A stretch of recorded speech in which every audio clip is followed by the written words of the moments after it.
नमस्कार दोस्तों, कैसे हो आप लोग। आशा करती हूँ आप लोग स्वस्थ और मस्त होंगे। दीपिका ऑफिशियल में आप सभी का स्वागत है। आज मैं आप सबके बीच में एक प्यारा सा विवाह सुहाग गीत है। विवाह सुहाग गीत लेकर आई हूँ। आप लोग गीत को सुनने और फुलवाज कीजिएगा। देर न करते हुए चलिए सुनाते हैं, शाम भी हो गई है।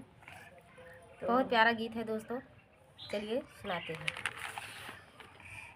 मावा की डलिया पे बोलली कोयलिया, अरे बोलली कोयलिया, अरे बोलली, अरे सुगाना बोलाई ढाहाकारी रे लालनवा, अरे सुगाना बोलाई ढाहाकारी रे लालनवा, अरे काऊ फल खाया सुगनाया मावा की डरिया, अरे मावा की डरिया, अरे काऊ फल खाया ससुरारी रे लालनवा, अरे काऊ फल खाया ससुरारी रे लालनवा, अरे फल खाए माया मावा की डलिया, अरे मावा की डलिया, अरे दूध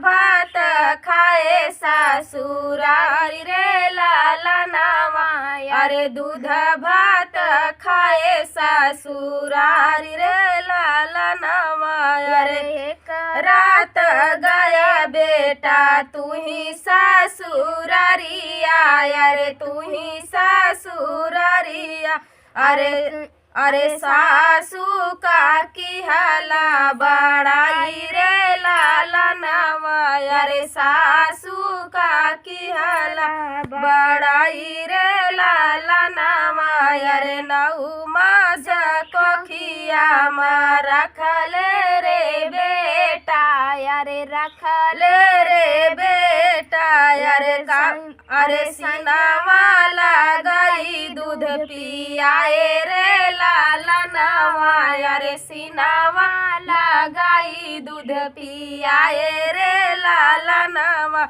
अरे तोहरी बाड़ैया माया वही दिन करबई, अरे वही दिन करबई, अरे जौने दिन धना मोर आई रे लालनवा, अरे जौने दिन धना घर आई रे लालनवा, अरे तोहरी बाड़ैया माया वही दिन करबई, अरे वही दिन करबई, अरे जौने दिन धना घर आई रे लालनवा, अरे जौने दिन धना घर आई रे लालनवा, हो बई माया तोहरई सेवा कवा, अरे तोहरई सेवा कवा, अरे धना मोरी दासी तोहार रे लालनवा,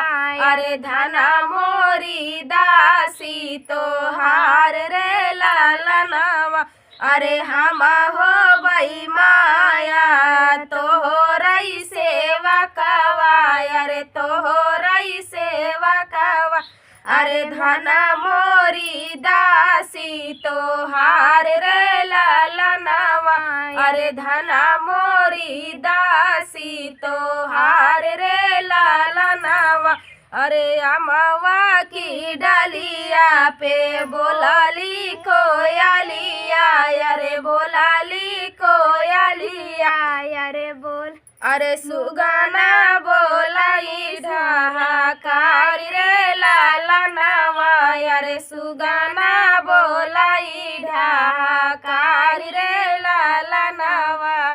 तो ई प्यारा सा गीत कैसा लागल रउआ लोग के कमेंट जरूर करिए। तो मिलत बानी अगला वीडियो में, तब तक के लिए। आज भोजपुरी रोल में आ गई है। भोजपुरी बहुत पसंद है मेरे को। तो आप लोगों को कैसा लगा गीत, पसंद आए तो लाइक शेयर सब्सक्राइब जरूर करना दोस्तों। मिलते हैं अगले वीडियो में, तब तक के लिए जय श्री राम, जय श्री राम। राधे राधे। गर्ल्स कहो जय श्री राम।